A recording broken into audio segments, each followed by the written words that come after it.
you're watching Just News. I'm Amita Valachandra. Let's get straight to it. Now, multiple reports quoting sources have said that the proposal to raise the minimum age of marriage for women from 18 to 21 has been cleared by the Union Cabinet. Now, currently, the minimum age for boys to get married is 21, and for girls, it is 18.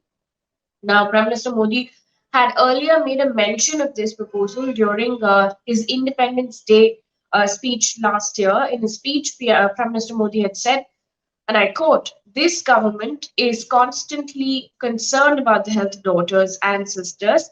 To save the daughters from malnutrition, it is necessary that they are married at the right age," end quote.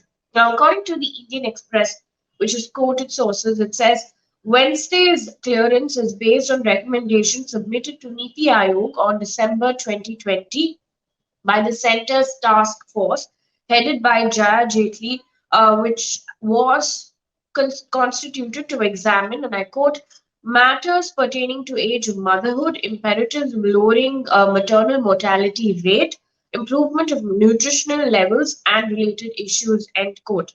Now, the task force has recommended that the comprehensive public awareness campaign be chalked out to encourage social acceptance of this decision.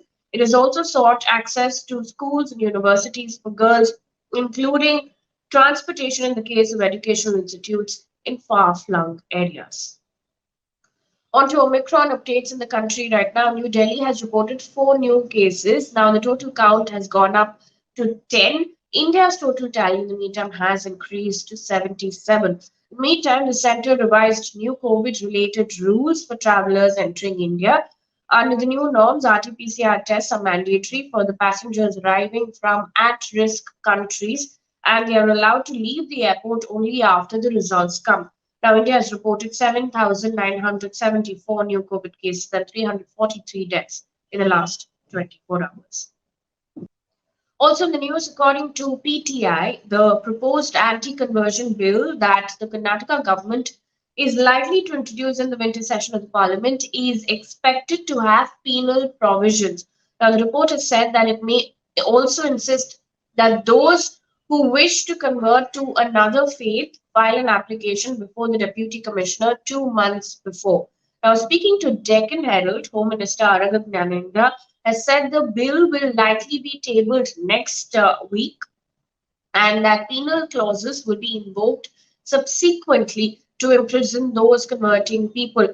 He said those guilty can face 3 to 10 years in prison.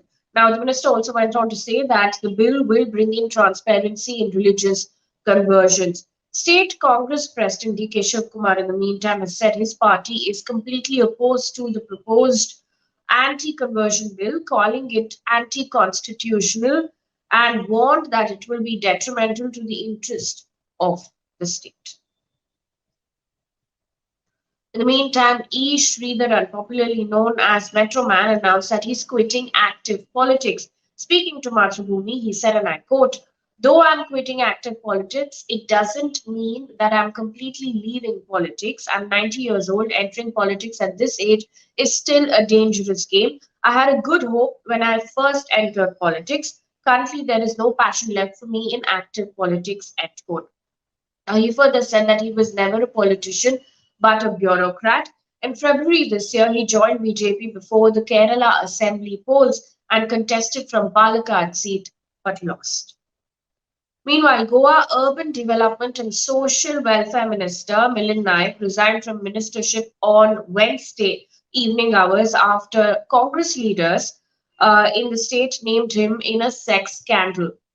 Now, on Wednesday night, Chief Minister Pramod Sawant said, and I quote, he has tendered his resignation for a free and fair investigation, and I have accepted it. Whatever proof the Congress has given will be investigated. He also went on to say that Naik will put his side forth and fight at a personal level.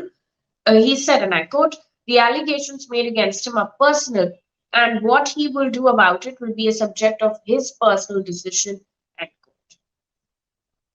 In the meantime, according to a PTI report, Army Chief General Manoj Mukund Naravane has taken over as the chairperson of the Chiefs of Staff Committee. Now, this report, citing people familiar with the matter, has said that General Naravane has been given the charge as the chairman of the committee, as he is the senior most among the three service chiefs. The post was vacant, of course, following the death of Chief of Defence Staff General Bipin Rawat in the IAF helicopter crash on December 8th.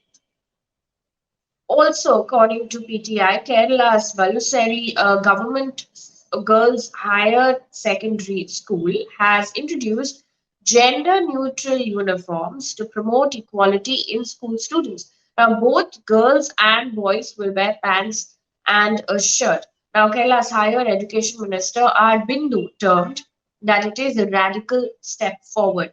And the PTI report says that earlier in the day, some people under the collective of Muslim Coordination Committee protested the Kerala schools' new unisex uniform, saying the decision insulted the modesty of women and was, and I quote, imposing liberal ideology among students. Now, they described it as anti democratic and an encroachment on people's right to wear anything. In the meantime, General Education Minister V. Shivankuti said that the state government will encourage decisions that ensure gender justice. Meanwhile, on Wednesday, Chief Justice of India N.V. Ramana said that the concept of investigative journalism is unfortunately vanishing from the media canvas. Now, while speaking at a book launch, CJI Ramana said, and I quote, in the past, we have witnessed newspaper reports on scandals and misconduct creating waves leading to serious consequences. But barring one or two, I don't recall any story of such magnitude in recent years. Everything in our garden appears to be rosy. I leave it to you to arrive at your own conclusions. As a person whose first job was that of a journalist, I'm taking the liberty to share a few thoughts on present day media. He went on to say, the concept of investigative journalism is unfortunately vanishing from the media canvas. It is true, at least in the Indian context. On to business news right now. According to PTI, lakhs of PSU bank employees from state-run banks have gone on a two-day strike to protest against the government's move to privatize the banks. Now, banking operations were impacted across the country on Thursday.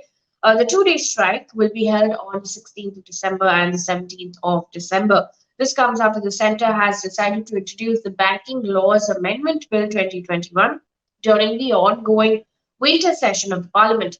Now, the bill aims to privatize public sector banks.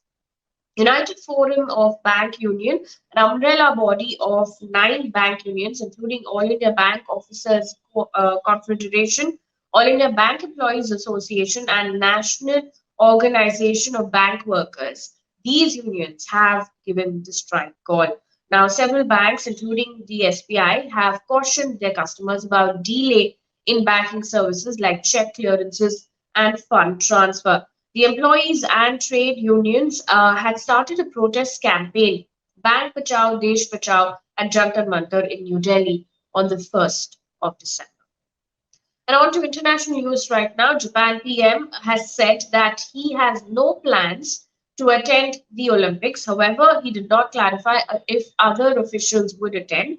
According to The Guardian, it was not clear, however, if the country is going to join the US-led diplomatic boycott of the Games over human rights abuses. Now, countries like US, Canada, UK, and Australia have announced a diplomatic boycott of the Olympics, while China has warned them that they would, and I quote, pay a price.